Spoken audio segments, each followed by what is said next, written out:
Greetings. It is August 19th, 2015, and there's the work is proceeding well on cleaning the tiles with little grouty bits of grout.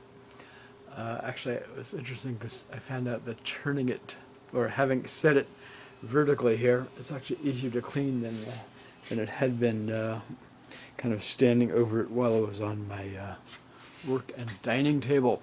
I just printed a whole number of proofs after making a small change.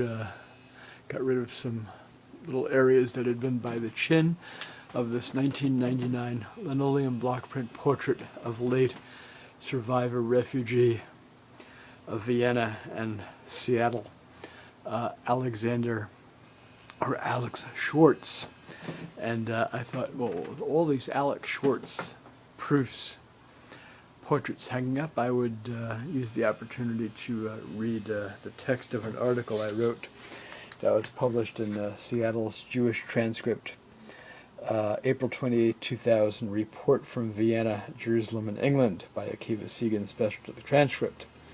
There's a photo of Alex and me that was taken by his nephew or great-nephew during the visit with him in Vienna.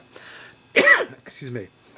I'm going to also add the URLs of a video of a drawing I did of Alex, which is hanging up high in my studio here, or else I'd take it down and do a quick overview of it, as well as of the Under the Wings Holocaust art series drawing I did of a first cousin of his from Czechoslovakia named Kamal Han, who was murdered. So here we go. Without further ado, by Akiva Segan, special to the transcript, Seattle artist. The introduction was not written by me, but by the editor, I assume. At the time, that was Donna Blankenship. Seattle artist Akiva Segan spent 3 weeks in Vienna, England last fall on his way to and from a conference at Yad Vashem, where he was invited to speak about his work in Holocaust education. This week, the Holocaust Museum and Research Institute in Jerusalem announced it would accept a donation of some Segan artwork. Museum directors said in a letter to the Seattle artist, "We are delighted to inform you that the Yad Vashem Art Committee has reviewed your work and has decided to accept your work in our collection.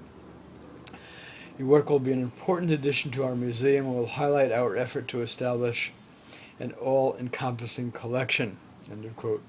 Segan said the acquisition is a gift from Alexander Schwarz, formerly of Seattle and now living in Vienna, in memory of his wife Trudy and their son. It was also, I'm going to add this, it was also in memory of Alex's mother, whose name I don't remember right offhand, who was murdered at Auschwitz.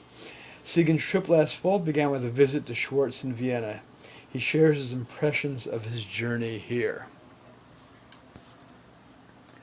And to continue, my whirlwind began with a 4-day stay in Vienna to see my 90-year-old friend Alexander Schwarz. Alex and his late wife Trudy and I met in 1990 after I began working at the Magnolia Library. Alex moved back to Vienna several years ago after 60 years away. The Schwarzes escaped the Nazis by sheer luck. Trudy went to work as a servant in an English rural estate. I'm going to add an interjection here to my text of my article, as was published. She actually was much younger than Alex, and she got out on a kinder transport. She was in her teens, although I don't know her age. Continuing with the text. The Schwarz, Alex had a winning lottery number for an American visa, saving him from the death at Auschwitz that took his mother, cousins, and other relatives. Alex lives in the Jewish old folks' home and is visited daily by his nephew and wife. And I'm also interjecting here, I also met one of their 2 sons. The home has security alert posters urging everyone to be on guard for suspicious packages. The Viennese Jewish community pays for a 24-hour-a-day armed city police presence outside the building. On my arrival at the airport, Alex tells me, "The place is full of Nazis." I still remember him. Interjection here again. We met, and I put my kind of arm and hand under his arm to help him walk. He was already, 90, old and frail, or 89 at the time, I think, because this was published half a year after the visit. And he whispers to me, "Yeah, Akiva, the place is full of Nazis."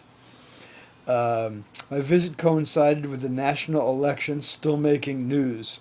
Second place winner Jörg Haider of the far-right Freedom Party has caused a commotion for years with sympathetic remarks about Nazi SS soldiers and veterans and Nazi labor policies, and has given anti-foreigner speeches using terms evocative of 1930s Nazi slang. I visited the Central Synagogue, the only shul predating the war. To get inside, I had a 5-minute interrogation and security screening. The synagogue was saved from burning before the war, as its destruction would have displaced Gentile apartment dwellers and shopkeepers. The Jewish Old Folks Home has a collection of pre-war paintings by Jewish artists that grace the walls. Most appear to be 19th and early 20th century works without identification labels. Many are unsigned and undated. I would guess the artists and subjects alike were lost during the Holocaust, yet their beauty and historical interest are as compelling as any paintings in Europe. For a celebration, Alex and his relatives and I went to the famed Grinzig district, where we drank, ate, and listened to the din of singers pounding beer glasses on tables. I still remember that rather distinctly. They were in a room right next to ours, a whole bunch of folks pounding their beer glasses and singing. It was kind of like watching a scene out of the movie Cabaret. Okay, my first observation onto Israel. Of Israeli soil was of waiting with smoking religious men to clear customs. Since my trip, the evil weed has been denounced by a number of Orthodox and ultra-Orthodox rabbis in New York and Israel. One prominent politically conservative Orthodox rabbi called smoking a suicidal behavior, more treif than eating ham. Anti-tobacco rabbis have a lot of work to do. Israelis smoke everywhere, even where it's posted not to. And I'm missing a few words here. I think I know what it says, though. Jerusalem is unlike anywhere else on earth. I saw people in modern clothing, and it looks like so I think it must be Arab women, perhaps, completely covered, and Jewish women wearing wigs, hats, or scarves, teenage soldiers with red berets and rifles, Hasidic men in black hat garb, and adult men from Hasidic sects wearing 18th century style buckled shoes with calf-high stockings, gray pin-striped jackets, and hats that made me say, "Wow." Completing a picture for me of a modern, hip Israel was the young Israeli fellow I saw one night in Jerusalem with purple spiked hair and Mohawk-style shaved sides, just like home. At the Yad Vashem conference, it was great to be with so many people involved with Holocaust research, education, and creative artistic pursuits. Among the people I met was Ann Weiss of Philadelphia, founder-director of the Eyes from the Ashes Foundation. Weiss spent 13 years researching the only group of photos that Jewish arrivals had in their possession when they arrived at Auschwitz and Birkenau. The photos, saved from destruction by the Nazis, show neither corpses nor skeletal post-liberation camp inmates. They were the most precious belongings an arriving prisoner had: pre-life, life-affirming photos of loved ones, babies, parents, grandparents, siblings, spouses, children. It is actually an excellent book. Seattle, for those in Seattle, Seattle Public Library owns several copies of the book. Ann's research took her back and forth to Israel and Europe and to meet survivors, one of whom I met, Tzvi Zuckerman, I'm going to interject here, who since passed on. A wonderful old man who sang a song for me while driving me to Hod HaSharon north of Tel Aviv at the end of the conference where I rejoined an Israeli college pal. Arriving in Palestine in 1947 from Poland, Zuckerman joined the Haganah and fought in the brigade led by Yitzhak Rabin that battled on the road outside Jerusalem. One of Zuckerman's own family members was located in these photos, and Wyeth's lengthy project has led to the forthcoming publication this spring, that's what I referred to a minute ago, of the last album, Eyes from the Ashes, published by Norton. Elie Wiesel is among the contributors to the text. Another artist I met who was involved in interpretive Holocaust artwork was Leah Thorne of London, the creator of performance poetry and Holocaust education.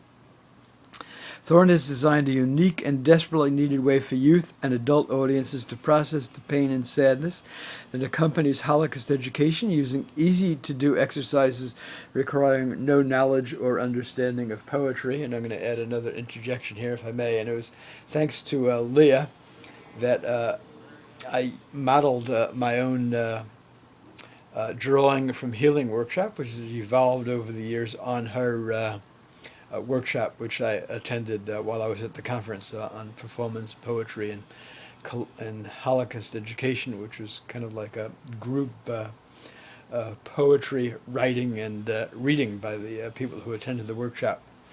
On to the rest of the article. By last night in Israel, I finally met my mother's first cousin, Genya Dayan, originally from pre-war Vilna, Lithuania. My Sabra college friend Yoram Joshua and Hod HaSharon joined me at Genya's modest apartment in a pre-war neighborhood of Tel Aviv. Genya and I hugged, we drank wine, she sang a Russian tune from her childhood, and ate a delicious dinner. Then a surprise. Carefully pulling out a photo album, she showed me 2 photos of my murdered great-grandmother, who now had a name, a face, and place of death, nearly knocking my socks off my feet. Her name, Zlata Barshevsky of Tikosin. Tikosin is a town, it was more like a village or a hamlet, near Bialystok in northeast Poland. Transcript readers will recall the cover art for Section B for this past Rosh Hashanah of a watercolor I created several years ago of a Baroque prayer wall exterior at the Tikosin synagogue. Genya told me great-grandma Zlata died in the Bialystok ghetto in Poland. Now, reading this interjection again, I didn't actually remember her telling me this, that she died in the ghetto. I had wondered where she had been murdered. She was murdered in the ghetto, according to Genya, who herself is now deceased. Inside this plastic covering here, there is the previous mosaic drawing combo to this one, portraying my great-grandmother, and I'll also include the URL of a video about that work, that major monumental mosaic drawing combination artwork. The drawing for this one here is will be going in the center area here as soon as I finish the tile cleaning, and I'll be getting plexiglass to seal in the drawing under the plex. My collection of photos of my great-grandparents is now closer to completion. My last stop, England. I presented my Holocaust education through art class at the German Jewish Studies Department, and then to 19 student history teachers in training for secondary schools at the University of Sussex Education Department. Even though they spoke the Queen's English, and I the delightful Queen's English, learning prevailed. They sent me on my way with London bagels for the long flight home. Tally-ho, I said, and next year in Jerusalem too. There you have it. Alex Schwarz and I, 1999.